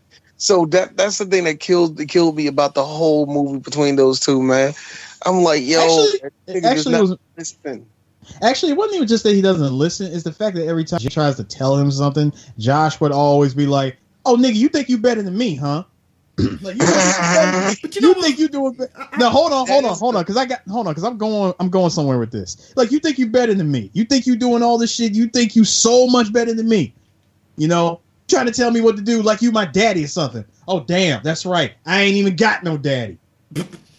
My bad. Yo, right there when he says that, that's just him. That's him throwing that mental image in his face, like, that's you. That was all you. You ain't no better than me. You the one that killed it, nigga. So who better? Yeah. I just brought, hold on. First of all, I just brought the gun in the room. Safety was off, nigga. Just so that shit came in the room. I'll admit, I'll say this, right? I guess before we wrap it all up and stuff. So my thing is this. Oh, look at Connor over here trying to say. Sorry, expeditiously here. Like, yo, Connor. I know Connor did not just tell the black folk when to stop cooking. I know you were not trying to commandeer this ship. First off, sir. But he does make a point, but you gotta kind of wrap this shit up. Sir. Look, Can I speak to the manager? Can I speak to the manager, please? Can you speak to the manager? Can I speak to the manager, please? Look, he got it. He does got a point. But I would say this: there was one point in the movie that, like, I really thought for a second that maybe he actually will think better of it and not rob the bank. You know what? Nah, come on, man. You know what? I tried at least 2 times in the movie. Like, well, maybe something hits him different. No, he just wants to be a thug. Never mind. Thug life. Now you gotta remember. You also gotta remember that when they were sitting down going over the plan, and he was talking about his sister, he was like, "Oh, damn, that's your sister, huh? Huh? I guess I'm gonna have to tell my brother to step aside." Tretch me. Oh, is that right? He already knows. He already knows this nigga been all up in that. So when he tortures him, and when he tortures him, he tells him, "Nah, you trying to blame this shit on my sister? Nah, you fucked up my money. Your brother fucking my sister. Oh, I'm gonna fuck both of you motherfuckers slow." Oh boy, here we go. And then one good cut from that shit. One good cut, that nigga was done. Now, when he comes back in the house and he's all bloodied up, I'm just like, I'm looking at him like, nigga, where the fuck did you get cut at? I don't know. I think he didn't. I think he cut him. I think he was faking cutting him just to sit there and kind of like to show like he could do it, but he's not. No, but he genuinely did it, because when we saw him walk up in that bitch being all Terminator, he had that bandage on his stomach. So again, when he throws this thing in the shower, trying to clean them off. Like, hey, look, man, I'll take care of you, man. I'm gonna take you to the hospital. You know I got you, Josh. I love you, man. Like, you know what? I hate your Alan Payne because it's accurate. Look, man. I've seen this movie more times than I would care to admit. So, so there's that. But no. So he immediately goes into revenge mode. Like, I'm about to find this nigga. I'm gonna track this nigga down. Good thing it's my day off from work. I'm gonna track him down, and I'm gonna beat the shit out of him. He caught this nigga at the court. Goes into the public bathroom. And ninja'd his way in there and said, "This is for my brother." Smashed his head into that mirror. They had a real good fight in that bathroom. Cause I'm looking at Tretch like, yo, Tretch, I know you got like 1 or 2 hits in, but Alan just like, nigga, you got swept by Alan Payne. Looking like something straight out of damn bum fights and shit. I mean, he's straight ass. How the hell do you get hit with the bathroom? Like, how the hell do you get hit with the bathroom door? And that disoriented you enough to where this nigga grabs you, tosses you into the wall, which that was straight up concrete, might I add. That was concrete. That was you got slammed into a concrete wall, and in the minute ground, he just goes in on your face. I'm surprised a gold tooth didn't fly out of your mouth. I thought it did the first time I saw the motherfucker. But that being said, that is a clear, very, very well representation of Drake every time a dark-skinned person says it. Nigga comes out unscathed somehow. Don't know how it happens. As Tretch yelled in OPP. Yelled at OPP. You know what? Yells at OPP. Yo, hold up. Yells at OPP. My nigga, like, that nigga was, look, he got back with his crew, right? I did like how he was sitting there, like, trying to nurse that damn broken jaw of his, and he said, hey, look, man, why don't you just tell us who did the shit? Why don't you just tell us who whooped your ass? I'm just saying, man. Look, I told you I fell. Like, I slipped. Nigga, the fuck did you slip on? Mount Everest? No, you know what that was? You know what that was? That was we had the version of that, but except the Doug was on the winning end, and that's when Stacy beat the living shit out of homeboy off the wood. Yeah. It's the same version because, like, why'd you let that nigga live? He got hurt. That West Coast ism just came out all of a sudden. It's like, oh, you know what? I mean, after he beat his ass, you already know what was about to go down because. The other thing, because what happened after that, once Jason's mom gives him the green light, like, hey, look, you don't owe this family nothing. Go be with your girl. Go do what you got to do. Like, go ahead and leave, please. Now, when he gets the green light to go, here comes Josh. Earshot of what was the latter half of that damn conversation. Nigga found out what was about to happen. This nigga knew my brother's about to leave me.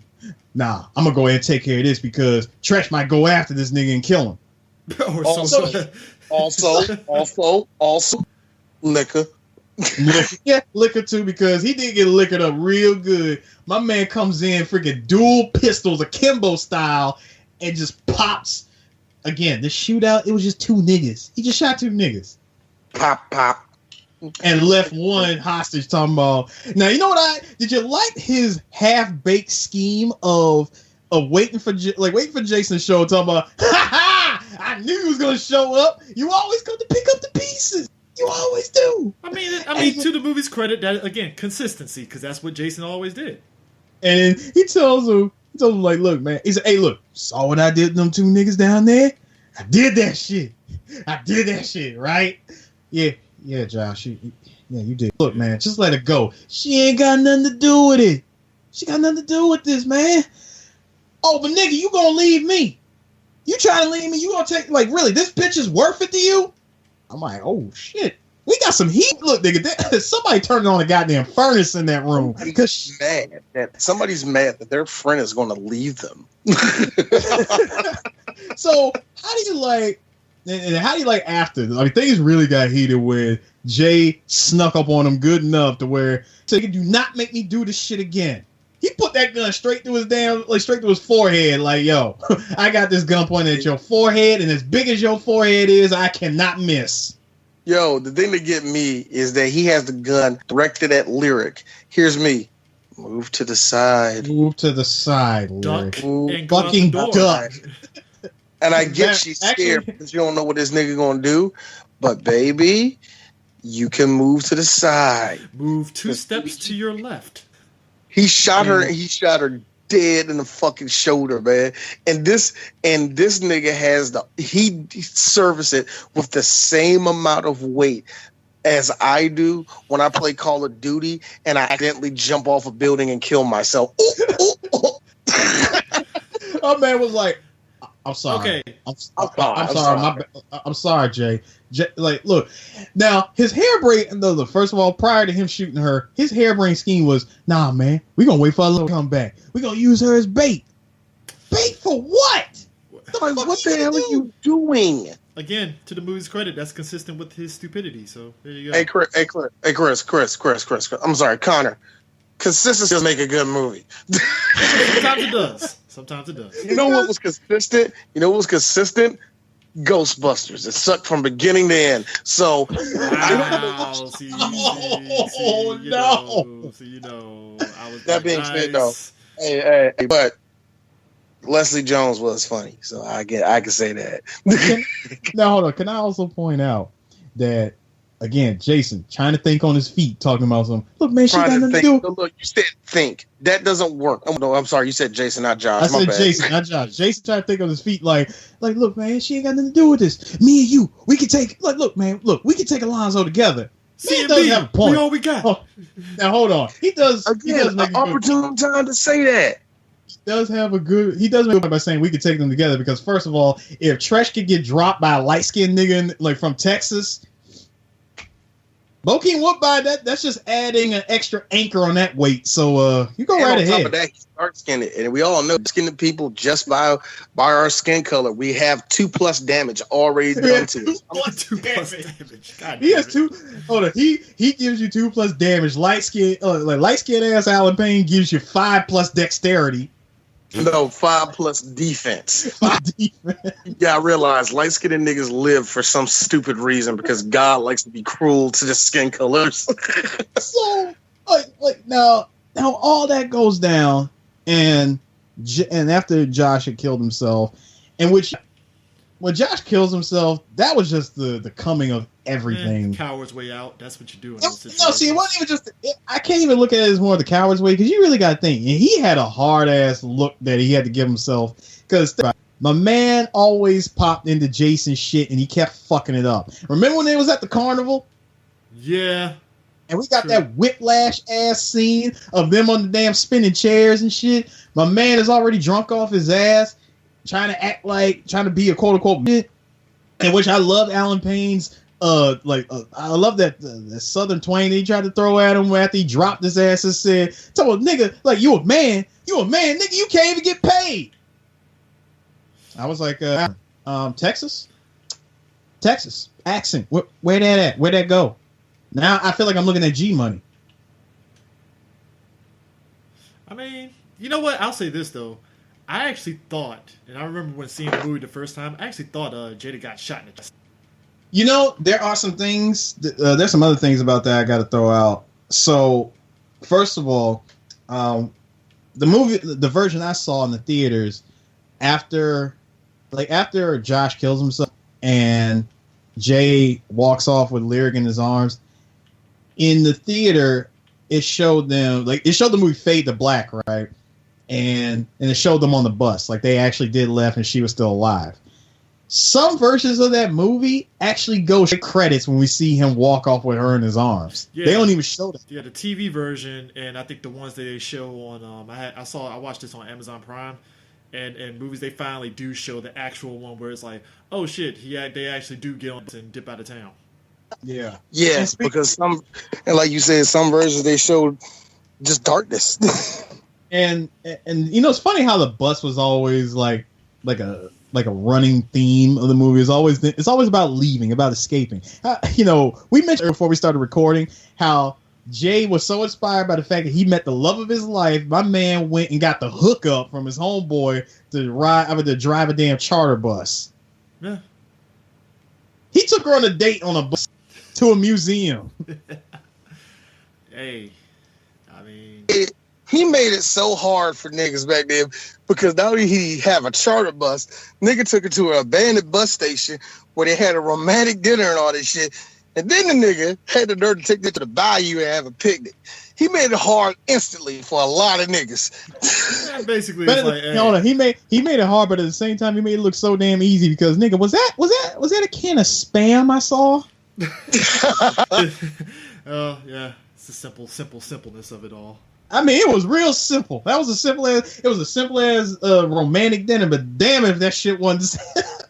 God, you really spared no expense for that experience, huh? It makes me feel like there's some gotta be an old head right there. See, that's how you do it. That's all you need. That's all you say. That's all you need. I always love that line. That's all you need.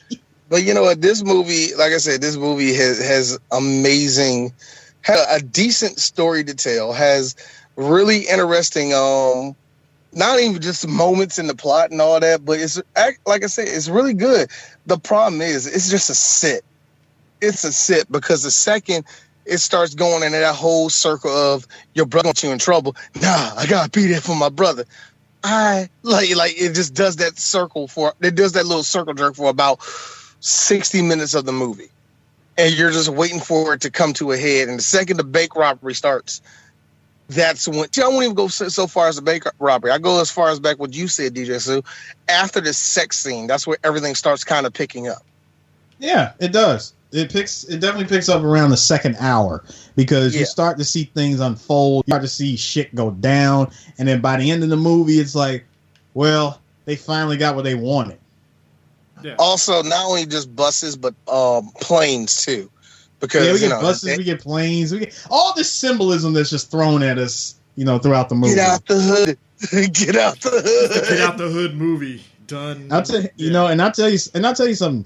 Now, this is when symbolism is done right.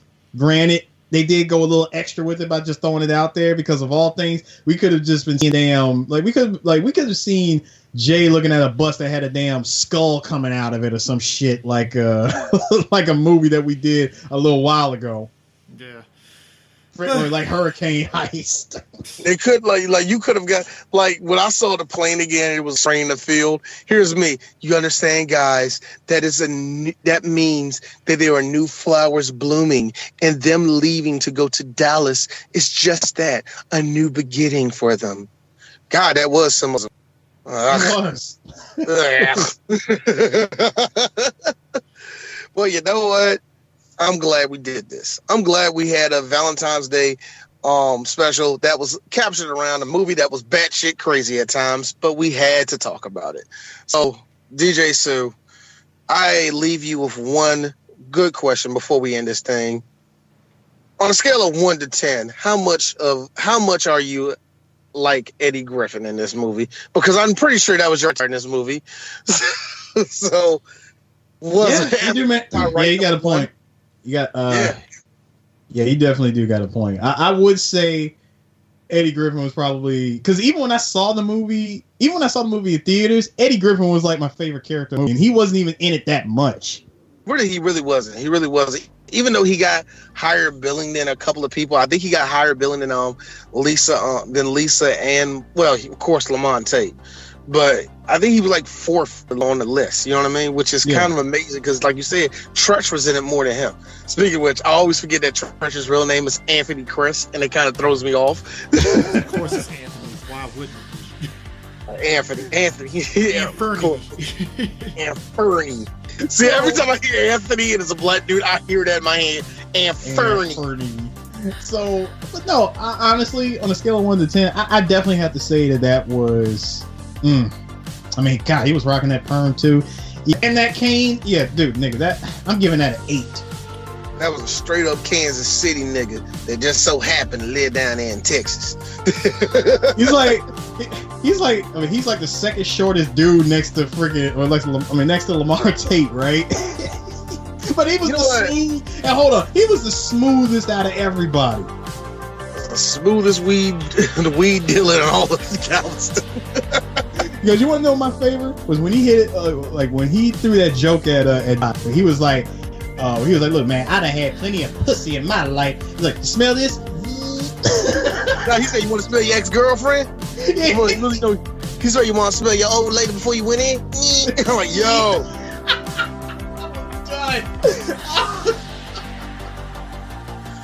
This nigga, man. I'm like, Eddie, and that is why I love you. Now I kept on. Now I understand everybody. I kept on saying Galveston. No, it wasn't in Galveston. They were in Houston. I don't know why I kept on saying Galveston because it wasn't.